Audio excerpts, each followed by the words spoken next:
Well done for making some time for some valuable revision. A quick reminder about why we're doing these videos then. So this picture here is the forgetting curve. So really simply put, the longer the time since you learned some facts, the harder it is to remember those facts. And we're aiming to create some fingertip knowledge, and that's just knowledge that's on the tip of your fingers, really easy for you to remember, and it doesn't take up too much space in your working memory. And we get there by revisiting content and going back over it. So, top tip when you're watching these videos, I know some of you are unsure about what to do. Now, just writing down notes isn't really going to be effective. What I would suggest is on the next slide, you pause when you find out the focus of the video. You could do a spider diagram or a mind map.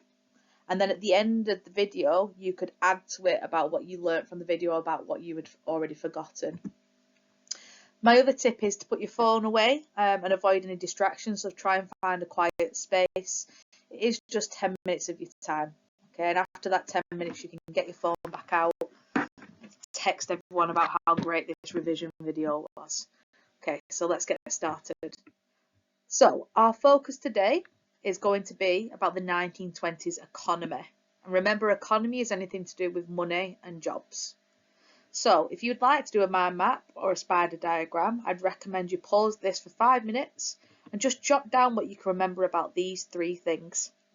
So the causes of the 1920s boom, the cycle of prosperity, and anyone that didn't benefit from the boom and why. Okay, so if we go on to the causes of the boom then. Just a reminder then, this is the 1920s, which is where we start the USA course. Sometimes you hear it called the Roaring Twenties, this idea that it's a great time to be alive. Think about Great Gatsby. Sometimes they call it the boom, and they just mean the economic boom, this idea the economy is doing really well. Or sometimes you might hear this more sophisticated word, prosperity. So prosperity, just remember, means being wealthy, being prosperous. So our first cause of the boom is going to be looking at Republican policies. Now remember, the Republicans are a political party in America. So we have the Democrats and we have the Republicans. So Donald Trump is a Republican. And Republicans tend to favour sort of leaving the economy alone and letting people sort of help themselves out. These are three 1920s Republican presidents. So we've got Harding, Coolidge, and then of course Hoover, who we've studied in more detail. And just a reminder, their policies in the 20s were around this fancy word laissez-faire. Remember, that just means leave alone, leave the economy alone. And that meant then that they weren't bothering businesses with lots of sort of rules and regulations. The businesses could kind of do what they wanted. But they also were insisting on low taxes. Now that means that people get to keep some of their hard-earned money in their pockets, and because they have that money, they can then spend it on the economy. They also believed in high tariffs. Now we've gone through tariffs, but that's a little bit more tricky. A tariff is a tax on a foreign good. So for example, if I have a radio and it's an American-made radio, it might cost $20. If I wanted, though, to have a radio from England brought over to America, the tax on it would be a little bit extra, which would make it cost a little bit more. So that means that the Americans were more likely to buy the American good. So a tariff is a tax on a foreign good. And then lastly, what I would say as well is that the Republicans, remember, because they're willing to leave businesses alone, mean that the businesses can sort of exploit their workers a little bit more as well. So those Republican policies meant that for some people, they had more money in their pockets, and for some business owners, they were able to sort of make more profit. Another cause, and perhaps the most complicated one that we talked about, is the stock market boom. So remember, when we talk about Wall Street, that's just the place in America, in New York, where they can buy stocks and shares, parts of businesses. Shares are just where you buy a percentage of a company.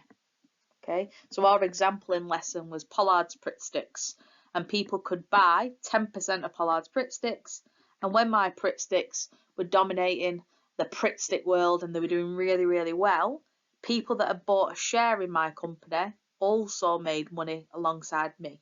Okay, so they would have a little bit of a share. So if they had a 10% share in Pollard's Pritt sticks, they would make 10% of that profit.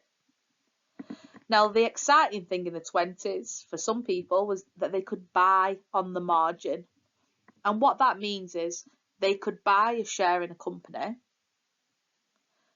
but they could pay it off later. So basically, I could buy, I say I might 10% of Pollard's Pritt stick, and that might cost me $100. But I could say, well, I'll buy on the margin, I'll give you $10 now, and then over time, I'll give you $90 at a later date. A little bit like hire purchase, sort of buy now, pay later. And that meant ordinary people could start buying into sort of businesses as well. But obviously, it's a very risky strategy. The third cause, advertisement. A really easy one, but you've got advertisements like this one for the Hoover, for example, or radios or cars, those consumer goods, and it just makes people want to buy more, and it creates this consumer culture where people think, oh, I need the next best thing. Okay, a bit like we have today. All right, or them that's the best phone out there and it's being advertised, so I want it. Or them trainers look really good, even though I've got a pair, I want another pair. So it creates that culture where people want to buy things. And of course they had lots of radios to do that and to advertise on, sorry. And then the last one is mass production. So remember, we talked about creating things on a larger scale, which makes it cheaper to buy. Our example was the Ford T model, and in 1911 that cost $800. 1925 it was only $295, so much more affordable for people.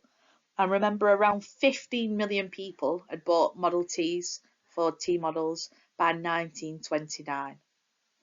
There are other causes of the boom, but they're just 4 key ones that you can remember. So Republican policies, stock market boom, advertisement, and production. Okay, now the reason I've put the cycle of prosperity, that we've looked at this a lot in lessons, the reason I've put this here is because if you get a question about the 1920s economy, to get top marks, you have to be able to explain how it helps, how those causes help the economy. So, for example, let's start with an increased demand for goods. Okay, so I might see this advertisement for a Ford T model and it makes me want to buy that car. If I go and buy that car, then these workers have to produce the car. They have to make more cars. Now, obviously, if I'm going to be making more cars, I need more people to make the goods. So I'm going to increase the amount of employers. So you can see here I've got 3 employers as opposed to the one I had earlier on. So now I've got 3 people working in that Ford T model factory making the cars. Crucially, those people are going to take home some money from their wages, and therefore with that money they can buy some consumer goods, and then that cycle keeps going. So they might see an advert for a radio, okay, and then all of a sudden people are making radios, more people are getting more money because they're working in radio factories, they get money in their pocket and they can buy new things as well. So that cycle just keeps going and going and going. And remember, we talked about in lesson as well, when you buy a product, other industries are impacted as well. So the car example is a brilliant one, because if you have more people in cars, then you need gas stations, you need more oil, you need people to build roads. To build the car, you need steel. You also need the glass, so a glass factory would benefit. You need rubber for the wheels, you need leather for the seats. So all these different industries, it's then like a big ripple effect, and all the other places benefit as well. So the cycle of prosperity is not a cause of the boom, but it is a way of explaining how those causes help the economy. Okay, now the last little bit of information is that we have to remember that this is a bit of a myth. The boom is a bit of a myth. The reason why is that 60% of all Americans in the 1920s actually lived below the poverty line. So they weren't able to experience the boom. They were barely able to feed themselves properly. We also know another group that didn't benefit was African Americans. And remember that line, last to be hired, first to be fired. And often they were farmers as well. And we know that the farming industry did not do well in this period. So for example, for farmers in World War One, they had a huge market. Okay. And that meant, sorry, it's gone on to the next slide, but that meant that when World War One ended, they didn't have those people to feed anymore. Okay, so they basically lost work and they didn't have enough mouths to feed. About 50% of farmers lived in poverty, so nearly half of farmers live in poverty. Okay, so our key takeaway then. We've looked at the causes of the boom. And just a reminder then, we looked at Republican policies like taxes, tariffs and laissez-faire. We looked at the stock exchange, advertisement and mass production. And the 4T model is an example of that, and it ends up at $295. And then we just quickly talked about people that don't benefit. So for example, farmers, because World War One ended, so 50% of them were in poverty. African Americans, and just in general, 60% of all Americans were living below the poverty line. Okay, I've run slightly over that 10 minutes, so I apologise. But thank you very much for listening and well done for keeping up with your revision.